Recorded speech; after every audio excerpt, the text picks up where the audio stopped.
A very good afternoon, students. After learning about the chromosomes, okay, its morphology and various other parts of the chromosome, now we come to the chromosomal analysis, okay, which is called as karyotyping also. Now let us see what is chromosomal constitution of an individual. Okay, that means what are the structure of his chromosomes. That means how many chromosomes are present in a somatic cell of an individual. Okay, what are the structures of those chromosomes which are present in the somatic cell of an individual. Okay, thus the chromosomal constitution of an individual is called as karyotyping. Okay, or karyotype. So the chromosomal constitution of an individual is called as karyotype, right?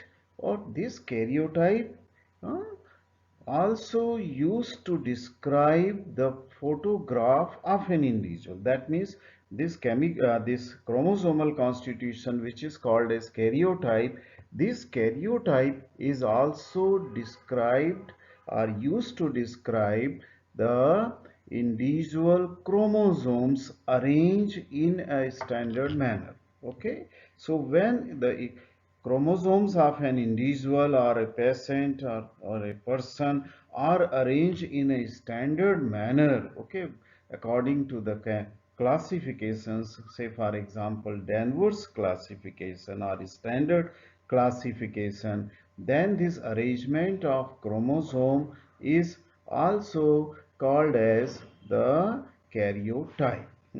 So an arrangement as well as the its chromosomal constitution, both are called as the karyotype. Both are called as karyotype. Okay, that should be clear in your mind, right?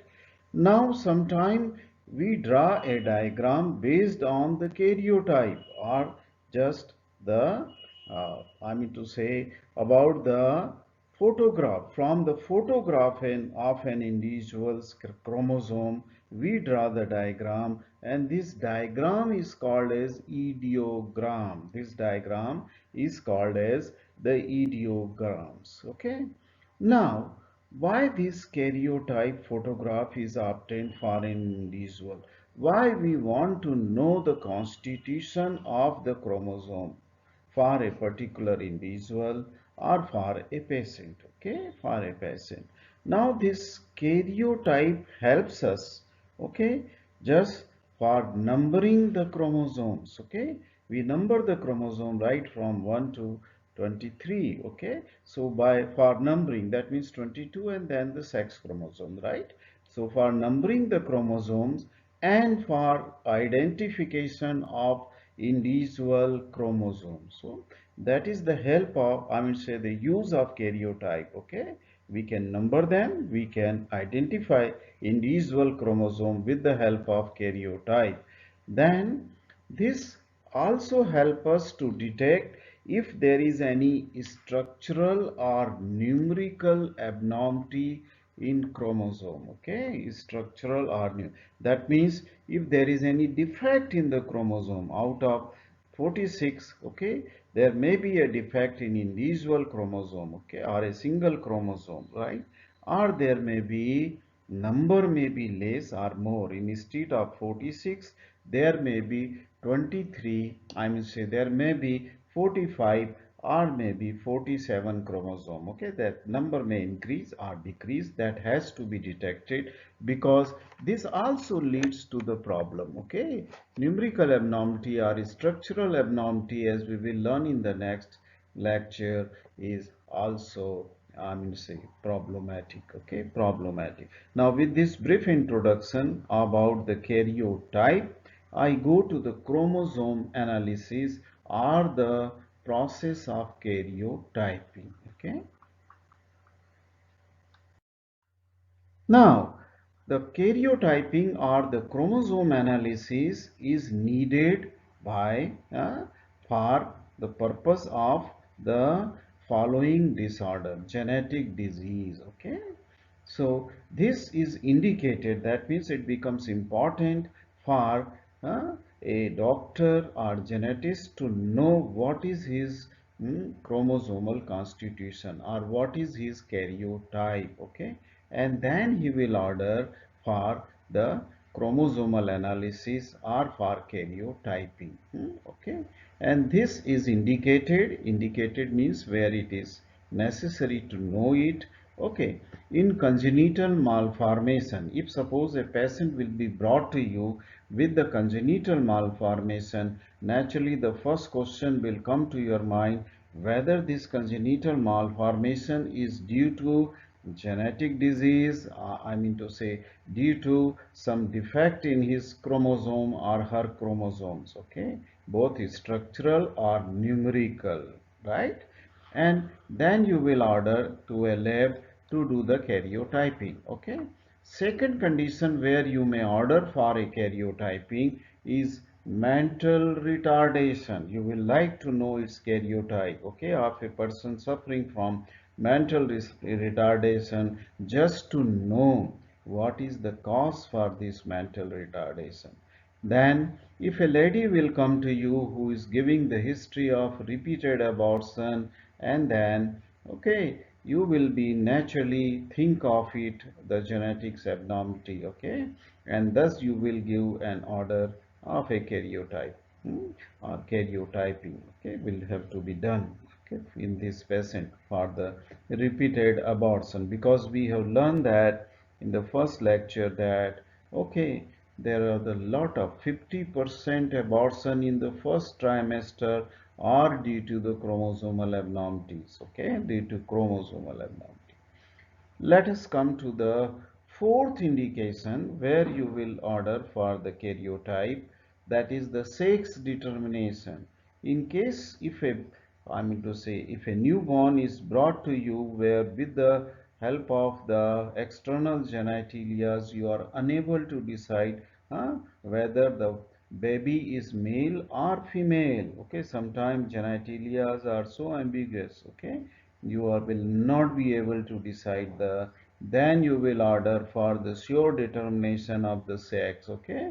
Uh, so it is also used for the sex determination, because if two X chromosomes will be detected, the baby is female, and if one X chromosome and one Y is there, the baby will be male, right? Then for the prenatal diagnosis, okay, so sometime, okay, it becomes necessary, okay, to detect that the baby which is in uterus, okay, or when in pregnancy, just to know that whether the baby is normal, I mean say fetus is normal or not, okay, we will have to order the prenatal diagnosis.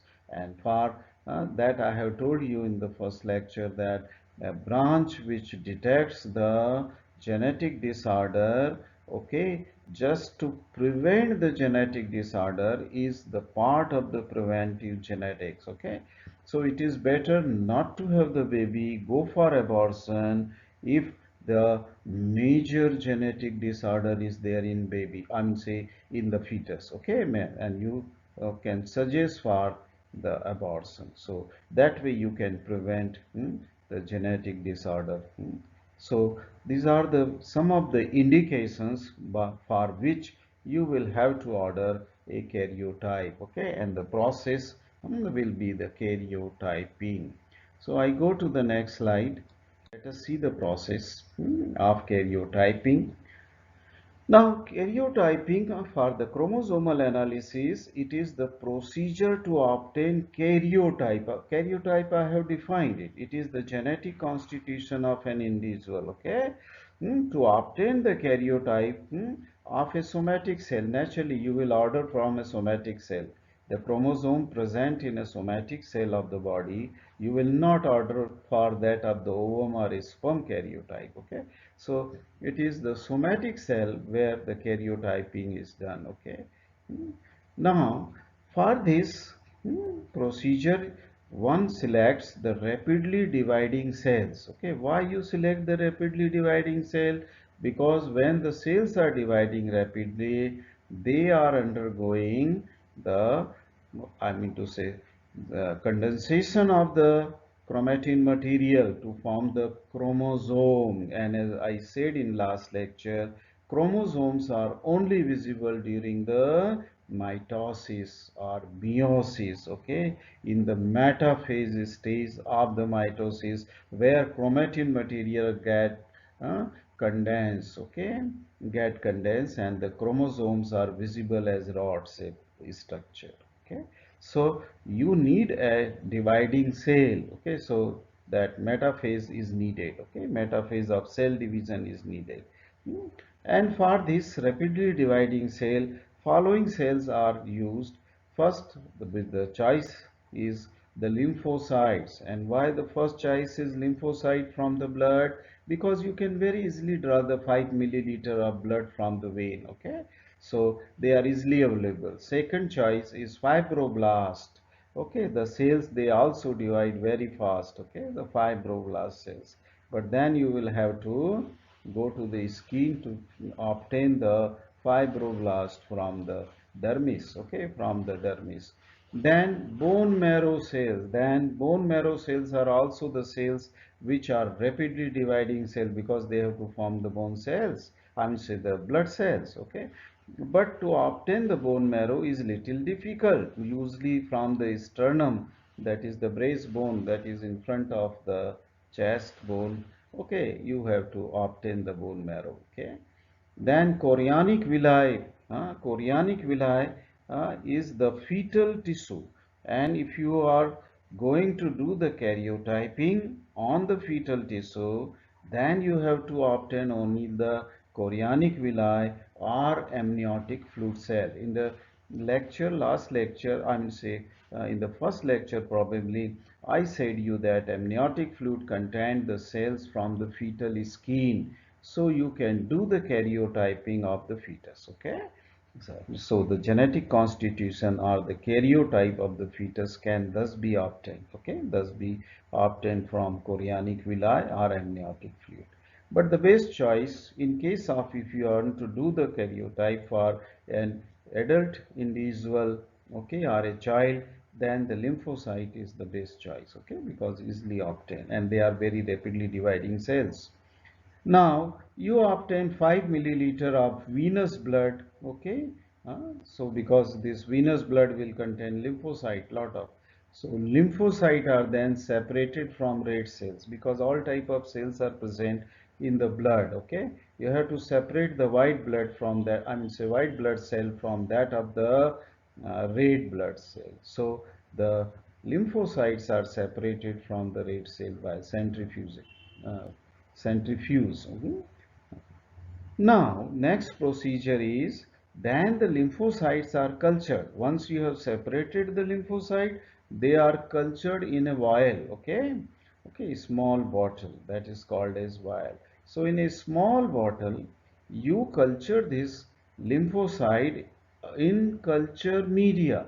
There are some media or material available. You just remember this, that is needed for a cell to grow, that is called as culture media.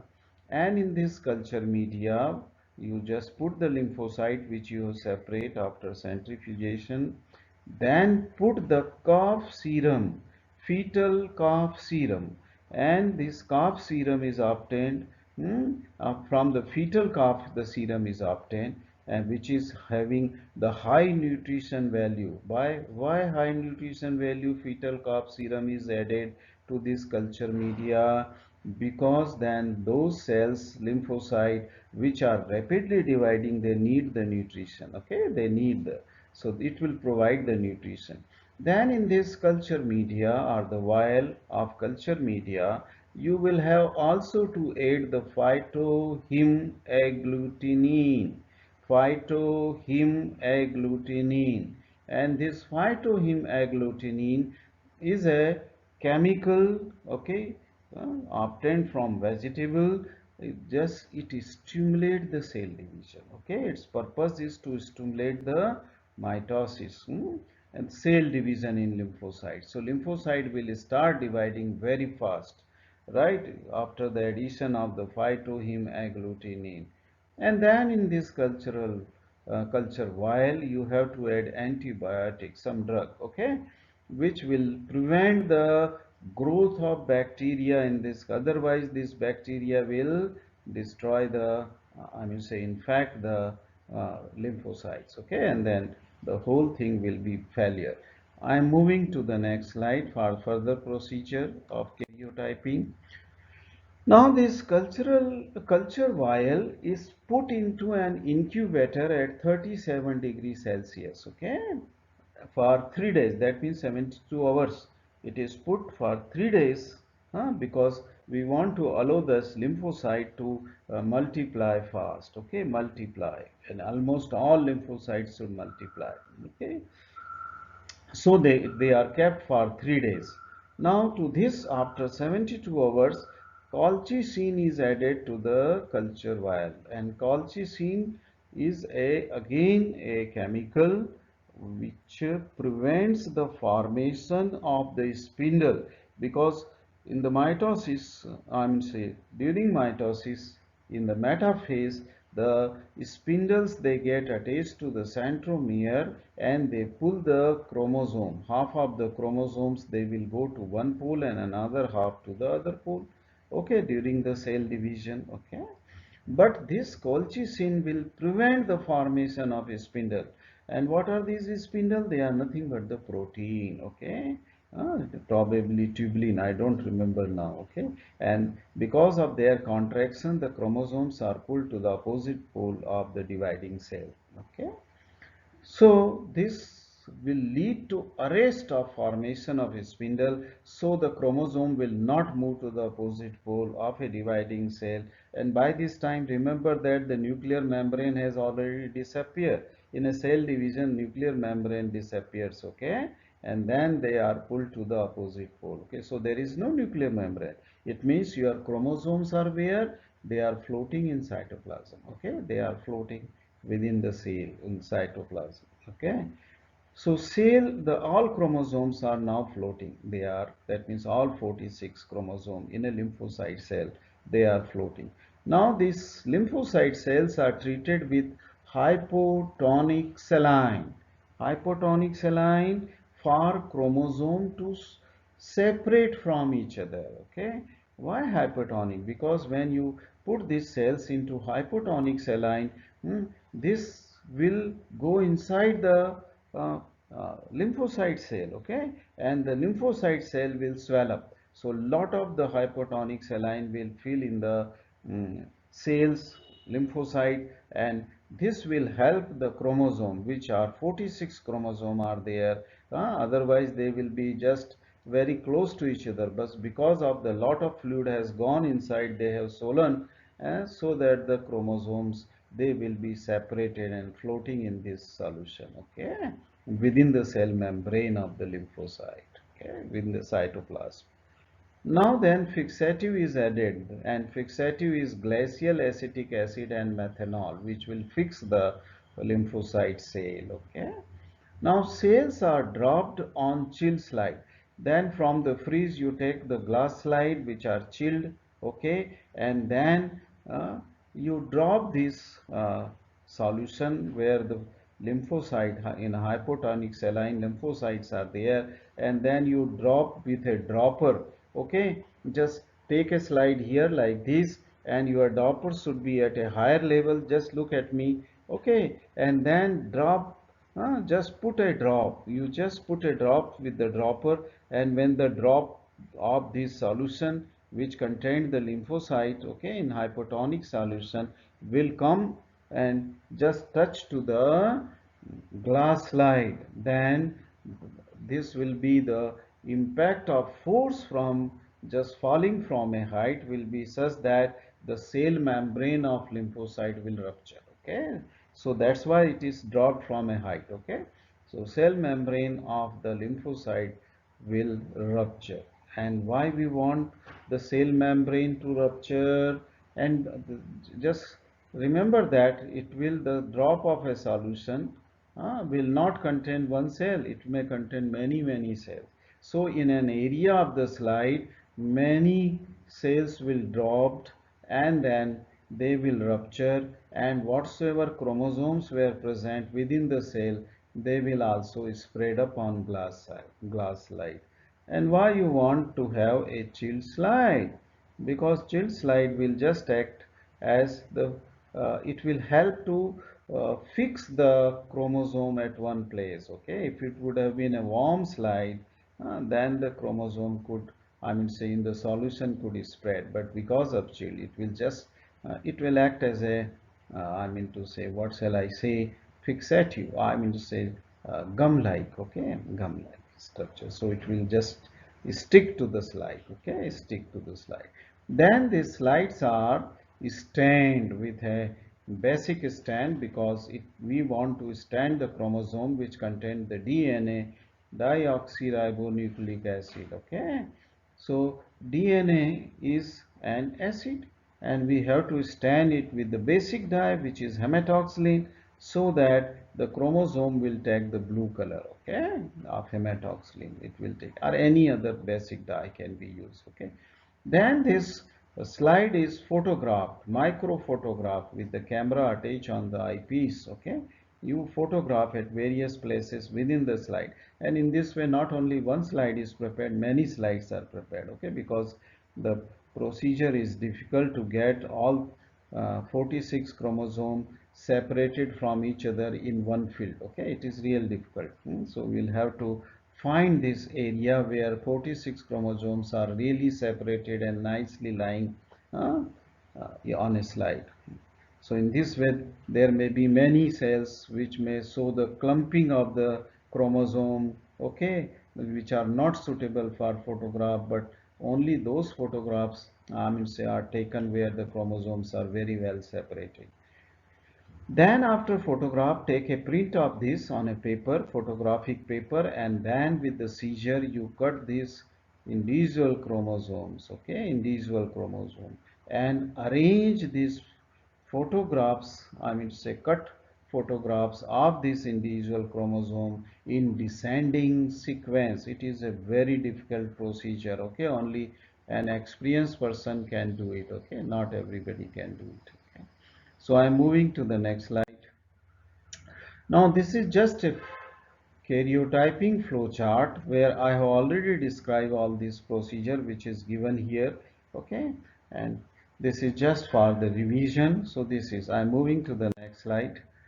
Now the staining, what kind of staining you will do once the slide is prepared, then staining has to be, I said that you can stain it with any basic dye, say for example hematoxylin, okay, you can dye with, I mean say stain with this dye, okay, and that will give you a solid rod shaped chromosome where you will have to identify, become identification will become really difficult. Only one criteria is there, and that is their size. Their size, decreasing size to choose the chromosome and arrange them in sequence is real difficult. But then the things will become easier, because if you use some dye which shows the dark and, I mean say, light and dark bands on the chromosome, light as it is shown in this side diagram which I have shown you earlier also in the last lecture. This is the banding pattern and called as chromosomal banding, and this kind of chromosomal banding is possible with the help of the some staining, like the GIMSA staining. When you stain it with the GIMSA, the chromosome will show the dark and light bands, okay. Some bands are thicker, some bands are thin, okay, some lighter area are bigger and some lighter area. So it will be a banding pattern, and this banding pattern, they are unique for it individual chromosome, that is, that will only resemble in a homologous pair of chromosome. Otherwise 23 pair or 23 chromosome, they will have their own banding pattern, okay, and on the basis of which one has to identify the individual chromosome. So banding pattern is separate for individual chromosome, right? Now, the first technique which was used was the G banding, that is called as GIMSA banding. and slide is first treated with the trypsin, which digests the protein trypsin, okay, and then stained with the gimsa stain. Then it was stained with the gimsa stain, and then this kind of banding pattern will be seen, okay.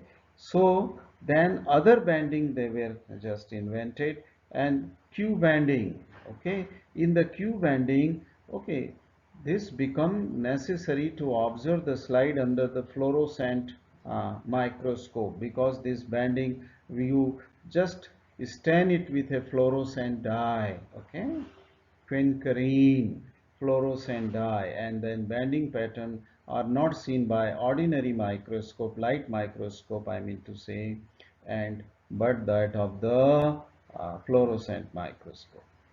Then another banding was called as the reverse banding, was invented after some time after the Q banding, and it is exactly like that of the G banding, okay, but it is called R banding because it is reverse of that of the G. It is reverse of.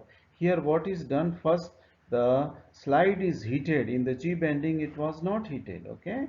Here the slide is first heated and then stained with the G or Gimsa solution, okay, and then it will show just opposite color. That means where the light band was there, the dark band will appear there. In this way, this is an another, but it is almost the same. What is the C banding? Then came the C banding, and this C banding means the centromeric banding. That means the banding pattern was seen only close to the primary constriction or centriole or secondary constriction, okay. We have learned two type of constriction: centromere, uh, that is the primary constriction, centromere, near the centromere, not centriole, okay, centromere, and secondary constriction, which I said you sometime, if it is near the tip of chromosome, then it is called as the satellite, okay. So that which is close to the satellite, okay, that banding is the secondary banding, and in that area this banding is only seen, not in the whole chromosome, okay. Now, but this G banding, Q banding, R banding, and C banding, which are the banding techniques to identify the chromosomes, are just will show maximum 400 bands. It will show maximum 400 bands on 23 chromosome, one set, okay, haploid number, okay, of the chromosome M, okay, haploid number of chromosome. Only around 400 bands can be seen on 23 chromosome, and they are few, okay. Now then came recently a technique what is called as the high resolution banding. High resolution banding will show you 700 to 800 bands on 23 chromosomes, okay. So it is just double banding, okay. This is just the double banding, and these bands are visualized under the microscope, and then since there are many more bands, and I said that the banding pattern is specific for individual chromosome which do not resemble with the other chromosomes. So then identification of individual chromosome becomes easy with this many bands, Now then, how this many bands are visible? Now in this is a difficult procedure, but in this what happens that you do not allow the lymphocyte to fully, I mean to say, culture in culture wire, do not keep them for 72 hours, but that means 3 days and 3 nights, okay. Just you give the less time, and if you will give less time in culture media, then the mitosis may not be fully formed, okay, okay.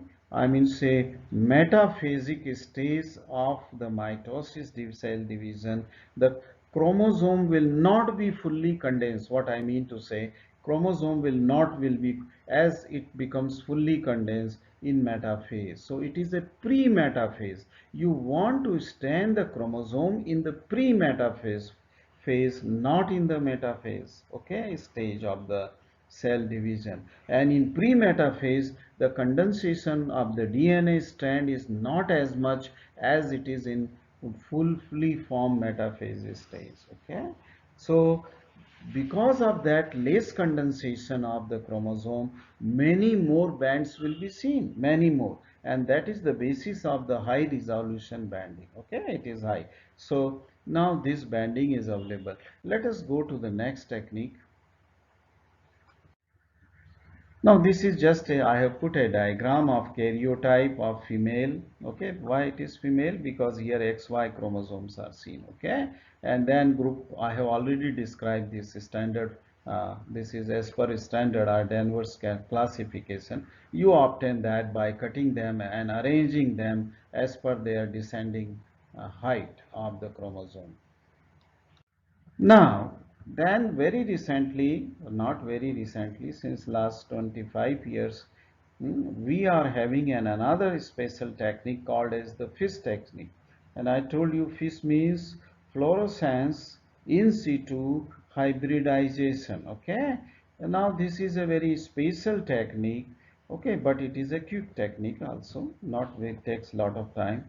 Now here what you do is that you just single stranded DNA sequence, because to single stranded DNA sequence means their nucleotide base pair on a single strand, how they are arranged. Okay, that uh, is first radioactively labeled. That means you incorporate the radioactivity in the single stranded which has been produced in laboratory, okay, DNA sequence, and then just you introduce into the cell, so that at the time of when the chromosomes are forming a new, I mean say replicating, okay, then at that time this DNA sequence which you have introduced from outside will be taken up, okay, at a very specific site, at a very specific site, and you know this specific site, and that's why how you have prepared this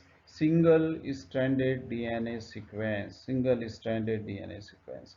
Now, then this is, I mean to say, visualized. See, because it is radioactive. Okay, procedure is very long. I am just telling you very short. Okay, then this ultimately this, because it is the fluorescent. Okay, I mean to say the single strand was attached with the fluorescent dye, so that will become fluorescence under the fluorescent microscope. Okay, under, and in this diagram let us see this probe single strand sequence of very close to the centromere, okay, which is there, was just applied. Okay, it was applied.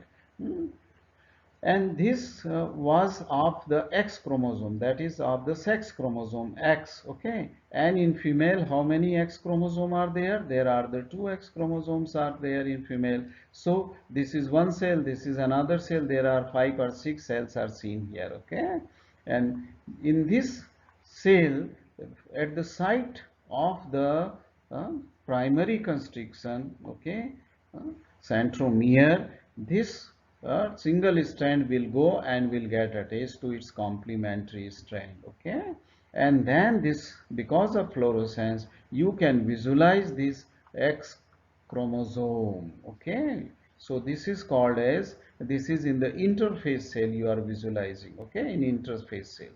Okay, interphase means it is a resting cell. Okay, resting, and as long as this fluorescent dye is active, this can be seen. And this was using excentromeric specific probe. Excentromeric specific probe was injected here. Okay, so it has taken up. Okay, and then you can see, oh, there are two fluorescent dots are seen, yellow color dots are seen in every cell, indicating that, and since we knew that it is an the strand, single strand DNA sequence was for the X chromosome, and when this dye is taken up, we know that these are the two X chromosomes. So you can identify the sex of the cell, as well as you know that these are there are the two X chromosome, there are not three X chromosome, or there is not one less X chromosome, so that this kind of information you can obtain by this probe. Okay, so that is called a centromeric probe, right? Then this technique, FISH technique, is also used to stain the whole chromosome. and that is called as the whole chromosome pan-probe. Here only the centromeric area was stand, a very small area of chromosome, X chromosome, which was very close to that of the centromere, or primary constriction, that become visualized. But then you can visualize the whole chromosome. What is the utility of visualizing the whole chromosome, which is called as whole chromosome pan-probe? The utility is that you can detect the structure of that chromosome. If there is any break or deletion is there, or there is any attachment is there, or there is a deformity in the shape is there, okay, so this kind of structural abnormality can be detected by a whole chromosome band probe.